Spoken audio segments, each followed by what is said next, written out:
So I realized that I actually never did a proper intro. Like, who am I? What do I do? Why am I even giving you this tech career information? Like, I'm just out here telling you what to do, but I never actually told you why. And so if you're new, welcome. And then if you've already been here, well, now here's the proper backstory. So let's get into it. My name is Michelle and I do a lot. STEM education, I do DevOps engineering. My background is in mechanical engineering. I've done systems and software engineering as well, and this content creation work as well too. So it's a lot. I am Ghanaian American. My family is from Agogo, which is in the Ashanti region of Ghana. So I started off my journey with engineering and tech with going into college wanting to be an architect, which is interesting. So when I was younger, I was like, yeah, I'm gonna be an architect. I love the design of homes. I love understanding how things all connect in homes and etc. And so I was going to be an architect. And then I went, as I was, I think maybe towards my senior year of high school, I met with an architect and they talked about like just in general how it's hard for architects to get jobs because it's based off of the housing, and so like there's not too much demand for architects. And when you major in architecture, it's really strict, like, and you only kind of can get a job in architecture. But if you major in engineering, you can get a job as an architect, or when the time isn't, like, I guess when the job market isn't the best for architects, then you can always work as an engineer. So my plan was to go into civil engineering, and I ended up going to VCU. They didn't have civil engineering, so I said I was going to do electrical engineering. And then when I went to go declare my major, like my freshman year, I went to the engineering school to declare, and then I was about to sign the paper and something was like, pray on it. And then I told the guy, hold on real quick, because I know from there I was debating between electrical and mechanical. I couldn't decide which one would be the better route for me, and I prayed on it, and something said, don't pick electrical, go with mechanical. So I changed it and I said, hey, I'm going to do mechanical instead. Signed my papers, declared my major. I would say, as I was in school, I always interned, right? So I would always do internships, whether they were paid or unpaid. Let me even backtrack. I started off with doing shadowing experiences. I literally would I knocked on the door of an architectural company that I saw when I was walking in Richmond one day, and I said, hey, I want to gain experience.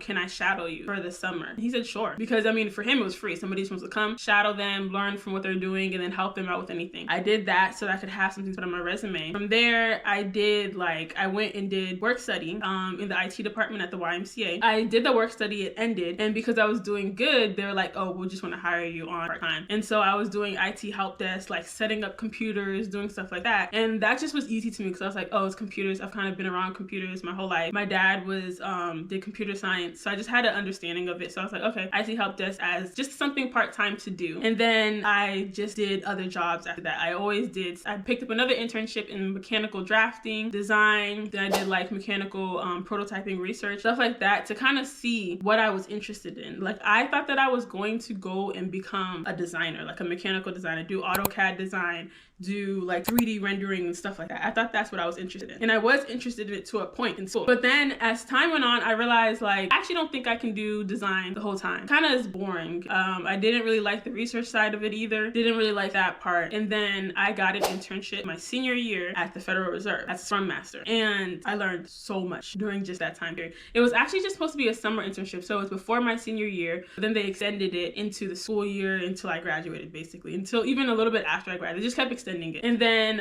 so I worked there as a Scrum Master, and I had a great manager, a great team. So because of that, I was able to then also pick up other tasks where I was like, okay, I want to gain skills in XYZ. My manager was like, okay, here's the project, you can do that, or you can work with this team to do that. So then towards my senior year, I started getting into programming. And because of that, towards my senior year of college is when I realized that software engineering is where like the innovation and where honestly the impact and where the money was. So that's when I was like, I don't know if I think I want to actually work in a mechanical engineering role. I think that I want to go into the software engineering, software development route. I feel like I would have a better career, I'd have more money, and then I'd also just have I'd have a career that I knew that could probably be somewhat recession proof and just more stable. But I also didn't know how wide and how many different roles are in software engineering. There's so much you can do within just the title of software engineering. It took me 6 years to graduate college and with my mechanical engineering degree. And it was hard. It was not easy. It was very, very, very difficult at my school, at the engineering school. The classes were hard, the projects were hard, the homework, everything was just hard. But it was worth it.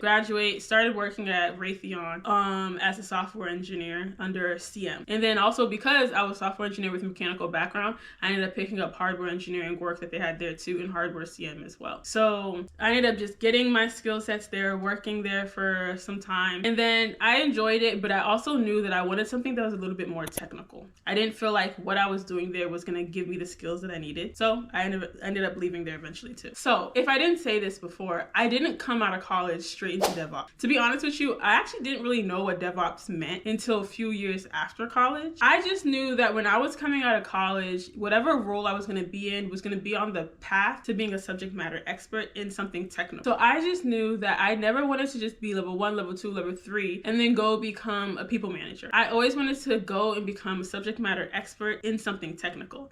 I just didn't know what that thing would be. And I didn't know that it was going to be DevOps because I didn't know what DevOps honestly was at that time. Okay, so let's take it back to when I was at Lockheed Martin. I was a systems integrator there, which was kind of a combination of like some of the software skills I learned and then also the hardware mechanical side of me. But I picked up a stretch assignment, and that stretch assignment allowed me to work on a project that wasn't what I was hired for. So it wasn't the team that my actual team, my business unit. It was a business unit somewhere else that had an assignment for like, let's say 3 months. And if you want to up your skill set, you can go sign up for it, and then basically they'll give you hours to work on that stretch assignment. So I picked up a stretch assignment in test automation pipeline work that was kind of giving you the skill sets you needed to be a DevOps engineer. I didn't know that that's what it was towards, but that's just what I picked up the assignment in, so I could gain those skill sets. So I knew I wanted a job that would allow me to work in the cloud, AWS, because I knew a job like that would give me the flexibility in the life that I wanted, and it would also make me valuable at other companies. So that's why I went and picked up the stretch assignment. So jump to my current role. I am a level 4 engineer. I do DevOps. I work with a lot of different tools. I work with Terraform, Kubernetes, AWS services, containerization. I script, I program, I write in Python. I can read some programming languages. Some of them I can't actually write them. It's too much for me. But basically, like, I'm very technical. I'm not an expert. I am not a subject matter expert. Even though I've been working for 5+ years, I still haven't reached the level of subject matter expert. And that is what I'm on the route to. I'm good, but I'm not there yet. So I really want you guys to be a part of that journey as I'm becoming a subject matter expert. But yes, I am level 4, which means I can do things. I think when you're at level 4, it means that if you get an assignment, you can do it on your own. And somebody can come to you and ask you for help and stuff like that. You're more of able to work on your own and solve problems on your own when you're at a level 4, but not a subject matter expert at level 5 yet. And that's where my goal is to be. I'm really trying to grow in my technical expertise and become a level 5 by next year. So I will say that going to school gave me a lot. Even though I don't work in my actual mechanical engineering field, I personally would do it all over again because I think it made me a very diverse engineer. It gave me the engineering thought process of how I tackle problems, specifically like even just like with my programming, with like the architecture, the infrastructure work I do. I think that it has given me that thought process on how to do things. I also think that going to school also has helped me really learn how to troubleshoot things. It made me look at things differently, and it also made me realize that nothing is really that hard because it's not like I'm over here solving fluid dynamics problems. I'm not in my mechanical system design class. This stuff is not that hard compared to, I feel like, what I did in school. So going to school really did help me. I think it really does help me, honestly, with the way I think when it comes to troubleshooting, because nothing works the first time you try it, honestly. You can give me a script and you say this works on your machine, and then I go and try it, and nothing ever works the first time. So being able to troubleshoot versus just saying, oh, this doesn't work. I think that thought process is engraved in me. I think I got that from school when I did my degree. And I think going to school also made it for, here's my thing, because people ask me this all the time. I don't have any certification. Literally, somebody actually was talking to me about this today at church. I don't have any certifications, and I'm not against certifications. I personally don't have them because I don't do well on exams. I don't do well on multiple choice exams because every single answer looks like the correct answer. And I think that going to school gave me the fact the degree made it so that they don't necessarily look for a certification from me. Most companies, I haven't had somebody ask me, do you have a cert? because the degree honestly held the weight of, okay, if she knows the stuff by hand, like if she understands it, like, and she has her degree in mechanical engineering, they're like, okay, whatever we give her, she probably would be able to do it. I think that's also the benefit of going to school. It's like the thought process of it. So for them, they're not necessarily looking for a certification from me, to be honest. But because I did not get my degree in software engineering, software development, computer science, computer engineering, I am self-taught on all of these programming languages, all of these infrastructure, cloud services, everything is self-taught. So one of the things that has been hard for me is that I don't have it, it's not structured in how I was taught. Like a lot of it was because I picked up a project or because I just taught it to myself, and that's how I learned it. So I don't have the structured learning that somebody from a computer engineering background, a computer science background has when it comes to programming. Like for example, how they understand classes and functions and stuff might be more structured and understandable than how I understood it when I was teaching myself. So that's actually part of my process in becoming a subject matter expert,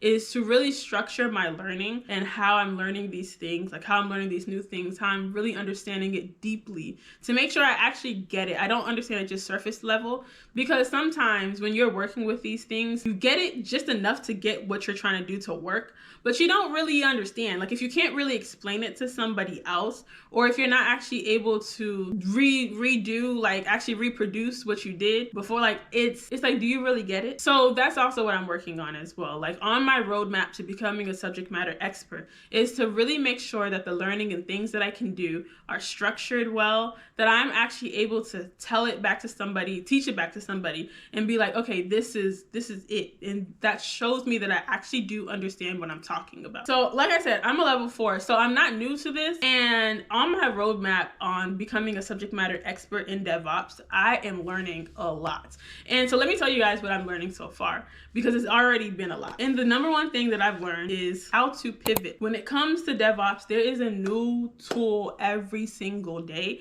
And not even just if there's a new tool, but there might be something that, let's say your manager, a coworker, or a customer is like, well, I want us to use this, I want us to use that, and then getting to know the tool, understanding it, then being able to add it into whatever type of application or work you're already doing. So learning to pivot, and then also doing all of that, and then they say, never mind, I want us to use this other tool. And you're just like, all that work I just did, I'm learning how to do that. But pivoting, being able, not being so rigid, being able to pivot in the type of tools I use, being able to pivot on my learning, being like, okay, I'm able to learn this quickly, I'm able to learn that quickly. Just easily being agile, being able to pivot has been one of the number one things I've learned in this roadmap to becoming a SME. I've also learned to trust the learning process. I talk about this learning curve a lot, that I always have to remind myself that you're new to it, you're learning, and you're not gonna be perfect at it when you first start off. It's going to feel overwhelming. It's going to feel like, oh my gosh, do I even understand this? Is it possible? Is this achievable? And then you start to get it a little bit more. And then you're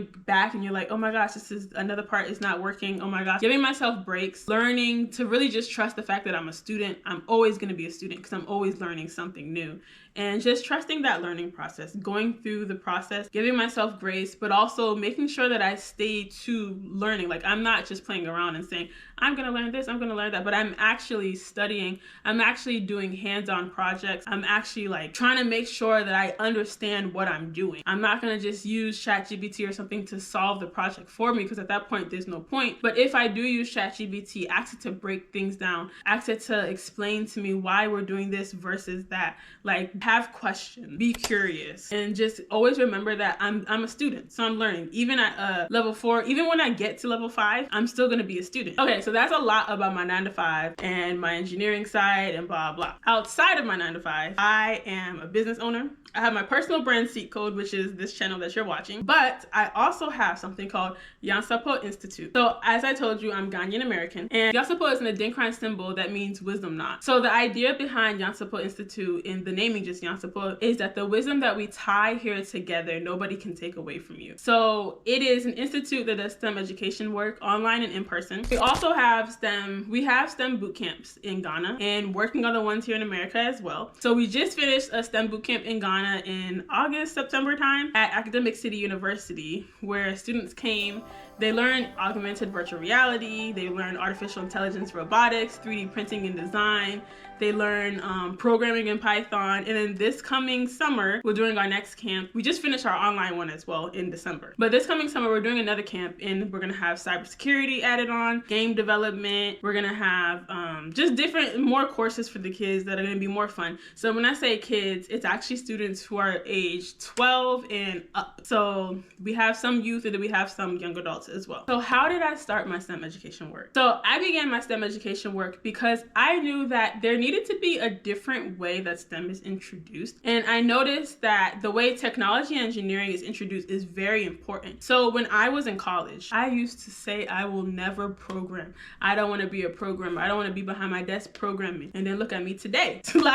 And it was because I had classes where you would be assigned a homework assignment to solve XYZ, right? In a programming language that you were never introduced to. That you had to come and randomly just teach yourself the language plus the logic and concept of the class, if that makes sense. So like you're given a program to solve this fluid dynamic mathematical equation, and then you need to solve it in a different, like in MATLAB or something, but you weren't taught MATLAB. Like none of it made sense. And because of that, I just hated programming. I hated how it was introduced to me. I said, I don't ever want to do it. And then I realized it was just that it wasn't hard as I thought it was. When I finally actually did get into it, I realized that it was the way it was introduced to me is what made me feel like this is not achievable. This is too hard. It's not fun. It's not enjoyable. And I was like, okay, so if I'm able to get it just because I'm able to teach it to myself properly, I'm able to actually introduce it to myself properly, how much more if I'm able to introduce it to students, to kids in a way that's more enjoyable, that makes sense. And it's not like, it's just not how I was introduced to it when I was in school, to be quite honest with you. Like, it's not hard. It's fun. It's cool. It's creative. It just makes sense. So with all of that, I did online work. I did one-on-one coaching. I did all of that type of stuff. And then I kind of just basically built a framework that did cohorts, US and Ghana. And I knew specifically that I wanted to do something back in Ghana. And that one was really important to me because of my own belief systems. So I personally don't believe that my parents left there, came here for me to go to school, just only for me to have a life that's comfortable for myself. I believe that it's necessary that they came here and did that so that I could have a life that's comfortable, so that the information and knowledge that I learned here, I'm making sure that I'm giving that access to the same people back in my country, back in the people around me that who don't have access to it as much, or who may have access to it but just need some more. They might need a little bit more help, or sometimes they just need to see somebody who looks like them who's doing that. Sometimes all you need to do is just see somebody who's doing it, because then you're like, okay, that's possible. Maybe I can do that too. Or just make it accessible. Honestly, just making things accessible for people is another thing. Ghana is like literally one of my favorite places to be. It is my happy place. I feel so free when I'm in Ghana. Even when they stress me, I feel free. And I knew that what I had, the knowledge and things that God placed in my heart, that it wasn't for me to keep to myself. And that's why I'm so passionate about Nyansapo Institute.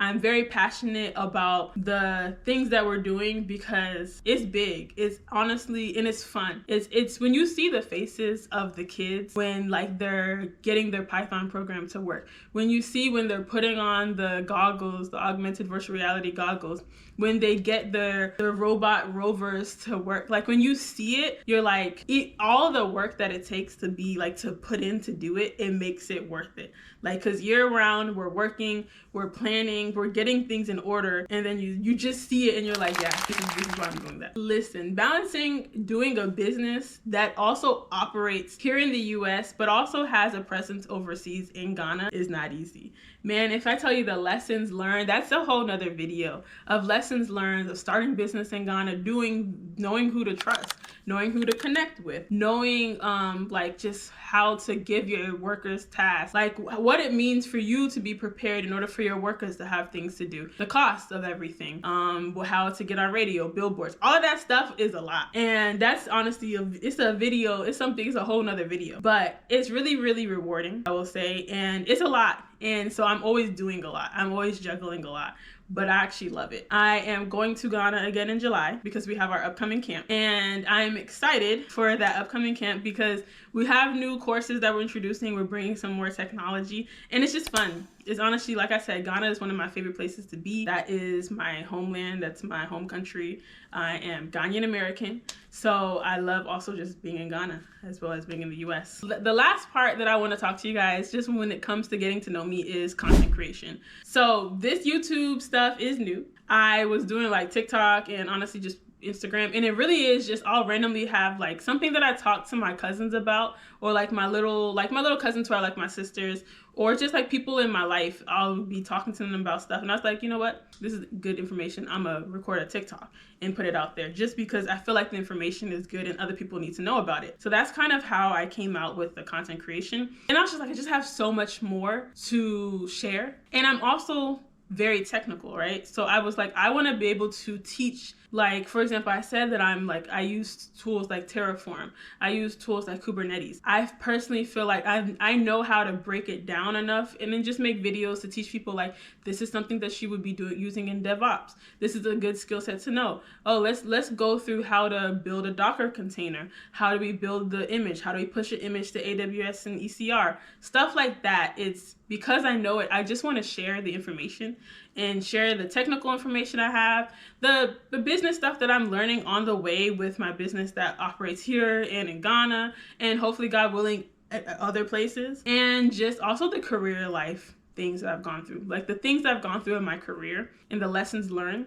I have been in the tech and engineering space since, let's say 2016. I think 2016 when I got my first IT help desk job. Yeah, I feel like 2016. So I've been in this space since 2016. I've learned a lot. I learned how to, and it's all been corporate. Honestly, I've only started working remote around after COVID, to be honest with you, because during COVID, I was still working. I was in a skiff, so I was still working. So yeah, I would say after COVID. So I've learned a lot in the corporate world. I've learned a lot when it comes to just business, when it comes to the technical skills, when it comes to career, and just in general. So that's where I was like, let me share that information. So I realized that a lot of people struggled with the same tech and career transitions that I did earlier on. So that's also another reason why I wanted to come into content creation and just kind of share with you all the different things that I've learned along the way. So like the questions that you have, and if you do have any, always feel free to write a comment below, message me on TikTok or Instagram.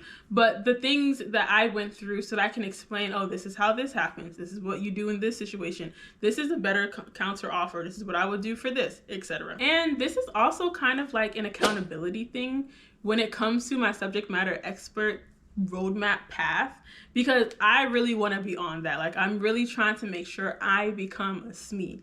And how I measure the levels of a SME, maybe I'll make a video on that, like what it means to be a subject matter expert and how I'm measuring that. But I also want you guys to just see as I go on that road, as I go on that path to becoming a subject matter expert in DevOps. So I also want you guys to see the behind the scenes of what it looks like to run a business, and also just encourage y'all also to come to Ghana, but what it looks like to run a business that is both in the US, in another country like Ghana, and everything. So yeah. So I hope this was helpful. I hope you guys feel like you get to know me a little bit more. Just understand the path that I took to get to where I am today. And also just ready for you guys to come along with me on this journey. So if you haven't, make sure you subscribe so you can see me on the roadmap to becoming a subject matter expert, and as well as the behind the scenes with my STEM education business. Thank you.